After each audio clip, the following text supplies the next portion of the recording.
Consider the region R shown in the diagram and write an iterated integral of a continuous function f over r. Now, the first thing that may seem confusing to you is, what is this function that sits above this thing in 3 space? Well, it's f. What is f? I don't know. Don't need to know. It's f of x, y.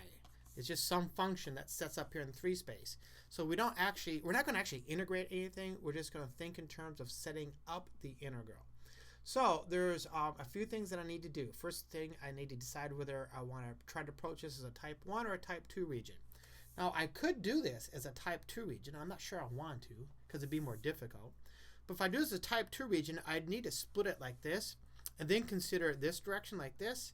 And then once that's done, I have to figure out my bounds and consider this, breaking this into a function and this into a function. So that's what I'd need to do if I was going to approach this as a type 2 region.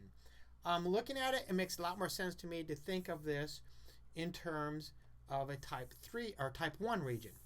A type 1 region, I'm going to go in this direction, and then with x in this direction. So to me, a type 1 region just makes a lot more sense.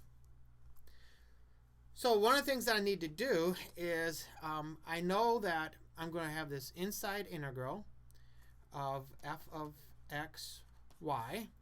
And notice that y is defined by this function and this function.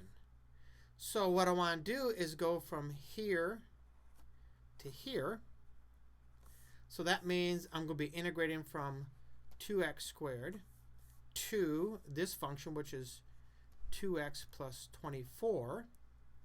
That's with respect to y, because the y is vertically. And then that means next, with respect to x, I need to integrate from here, whatever that value is, to here. Well, I know this is the point 432, so I will be integrating to 4. So I just need to find this x coordinate here.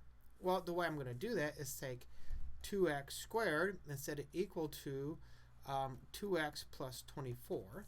Now this is like back in algebra 1 or algebra 2 to solve this. This is 2x squared minus 2x minus 24 equals 0. I'm going to get rid of the 2's. I have x squared minus x minus 12 equals 0.